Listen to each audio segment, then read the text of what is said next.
Just so everybody knows, my camera decided to die literally a minute before the stream started. This is a replacement camera I somehow found out in one of my drawers. The fastest rig I've ever built. See, you gotta love technology. It always throws you these challenges, and yet we somehow manage to beat them, despite almost losing. And given that, if you could just give me 1 second to pull up my project. What I did want to talk about was we all love cel-shaded games, right? Cel-shaded games are cool. Outline rendering is cool. But what would be cooler is being able to render outlines without having to design your game, design your materials entirely around them. So there is something called a Canny Edge detector that takes the screen input that you have, puts it in a shader, and finds edges in the image rather than on the models. I had to restart my computer to get the camera to work. So if you guys could just give me 1 second for the project to load up, and you can see how bad Unity's loading times are. But anyway, the Canny Edge detector takes the intensities between pixels and uses that to draw lines between those pixels. Compared to what the usual way of drawing edges is, which is the mesh of the object and extending that out and using a stencil to draw an outline around that edge. 1 second. And doing that is quite, the performance of that is O(n squared, and so it's quite non-performant. So if we see here, we have a completely normal scene, and what I can just do is I can turn on the edge detector, and it will find all of the edges inside the scene, no matter what is on the scene. And this is running completely off of post-processing. And how it is doing that is with 4 steps. And now I'll just go over the steps. So what it ends up doing is the first step is something called a Sobel filter. A Sobel filter just takes the intensities around a pixel and highlights the pixels with the highest intensity gradient. So we can see here that if I turn it off, the intensity gradient going from this pixel to this pixel is quite high, so it just highlights it. Next up, we do a magnitude filtering, magnitude thresholding, where you take 3 pixels. If the middle pixel is higher than both its neighbors, it survives. Otherwise, it dies. So with this, you get a lot of false edges that we can see here. You get a lot of false edges in the middle. To get rid of these false edges, next thing we do, and what is the biggest problem with this method of outline rendering, is double thresholding. So double thresholding, as you can tell by the name, is you create 2 thresholds, and you have to do that manually.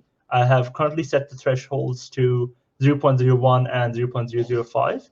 And anything, a pixel with the intensity between these 2 numbers is going to be a weak pixel. Something above the high threshold is a strong pixel, and something below the low threshold gets deleted. The green pixels are strong pixels, and the red pixels are weak pixels. So, and in the final step, we quickly analyze this, and we do something called hysteresis, which goes through every single pixel and removes the weak pixels that aren't connected to a strong pixel. So you get this very clean line around objects.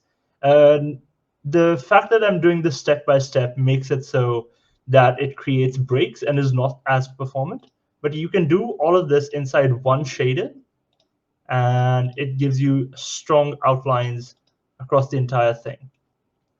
The main problem with this is if you have a scene with low edge information, you have to set the thresholds in a way, you have to set the thresholds pretty high. But if in the same scene you have an object with high edge information, like this chest, if I take off the filter, you can see how much edge information it has. And when I put it on, a lot of that edge information gets lost. So I'll have to reconfigure my thresholds, which I have to do by hand. to lower it so that 0.03. I'll make it even lower, 0.05. To lower it so that it shows more information inside the edge. Another way, another optimization that can be made to this filter is the fact that it does poorly with noise. So if a lot of noise is added inside the scene already, then you can add a quick little box blur behind it, and it makes the noise go away. So it makes an even cleaner edge. This can work with pretty much any game. Right now, this is configured to only work in URP. I can go inside the files for it. We can add a render feature that adds more passes on top of the screen, because Unity is kind of annoying and they don't let multipass post-processing to occur. So I had to create a custom solution for that. And the custom solution is basically you put each shader inside a material, and you take the render texture from this and blit it onto that material, and keep on blitting it as many times as you need. So it's just a for loop that keeps on doing that. This has approximately a 10 frame per second drop on average per pass, which is not that great. So it's good for prototyping. And when it comes to creating the final shader, all of it can be compressed into one shader, as I've done here. This will be the shader for it. Yep. I am giving you your out of time. Wrap it up real quick. Very well. I shall wrap it up. Yep. This is how you draw lines, and talk to you guys later.